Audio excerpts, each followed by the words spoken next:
Thanks for rolling. So listen, I don't know how acceptable you think it would be in any other part of the country if somebody was unarmed and executed by police officers, for there to be no investigation and for the police department to clear itself. That's right. To clear itself. Oh, we did nothing wrong. Could you imagine what would happen if that happened in Minneapolis with George Floyd? The police department said, I did everything fine. And it just disappeared, and that was the end of it. We all witnessed a great patriotic American and a veteran of our nation's armed services be executed at point blank by a Capitol Hill police officer. Tonight we are very honored to have with us somebody who has suffered greatly because of that action.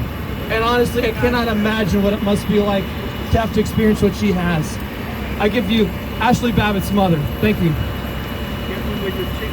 Thank you. I would like to say to all the people here, thank you so much for coming. Each and every one of you counts. And the fact that these are going on all over the country. There's not a lot of us here right now, but every single one of you counts. Thank you for being here. Thank you for being here. Thank you for organizing this. Thank God you for bless your daughter's life and service to the country. Thank you. I would like to say that my daughter lost her life that day, and the movement was slowed, but it was not halted. We faltered, but we can pick this back up. This country's not lost. Know that in your heart, we're not lost. And each and every patriot in the jail has a right to their due process. And I cannot believe these things are going on in America. I cannot believe my daughter was publicly executed and there's not even an investigation. We came from San Diego to be here today, and we went to the Capitol, and we talked to a lot of people, and most of them were media because there's not patriots here. Patriots are scared to show up in numbers now, and who can blame them? They're still being hunted down in their house.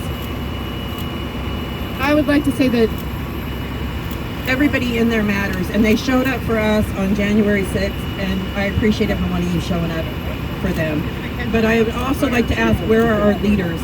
You know, beyond Marjorie Taylor Greene, Louis Gohmert, Paul Gosar, Troy Nels, and forgive me because I know I'm leaving somebody out. You're on fire! Matt Gaetz. I'm sorry, how could I forget Matt Gaetz? Yes, everybody here, and I would just like to say it's brave of you to be here, and thank you for coming. And we have Ashli Babbitt bracelets when we're done here. When everybody's done speaking, I would love to pass them out. Again, these men deserve so much better, and they did little more than carry a flag. Some of these people are in here for doing little more than carrying a flag. I believe the American people have a right to the 14,000 hours of missing video, or video footage of the Capitol Police surveillance. It is ours. It's we the people that belongs to us. It's paid for with tax dollars. It does not belong to Nancy Pelosi. It is not at her discretion to release it or not to release it. So call your local representatives and tell them how you feel about that 14,000 hours of your footage and my footage. You know, my daughter's murder is public record. But it took so long for the Roseanne Boylan story to come out because there are so many lies told about that day and so much cover up. And if there is nothing to hide, release the footage. Let's see who had bad behavior that day. Let's see it. Yeah. Let's see it. And amen. God bless every single person for being here. Thank you. Thank you, man. It's a real honor to have you with us here tonight.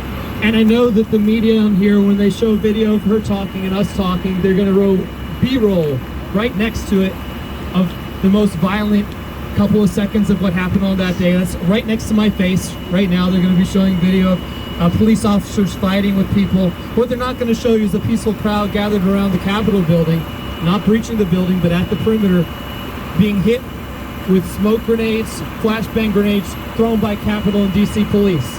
They're not going to show that video. We have it, but they're not going to show it. They're not going to show what is essentially war crimes being done by Capitol Police against an unarmed population. We filed a complaint with UN Human Rights Council. We're still waiting on that. But they're afraid to show that video. They just want to show the same 30-second clips of somebody, you know, hitting a police officer over the head with a flagpole or something like that. They don't want to show the offensive actions taken by the police that day. But we are aware of it. We have the footage, and we are going to persist, and we're not going to be stopped.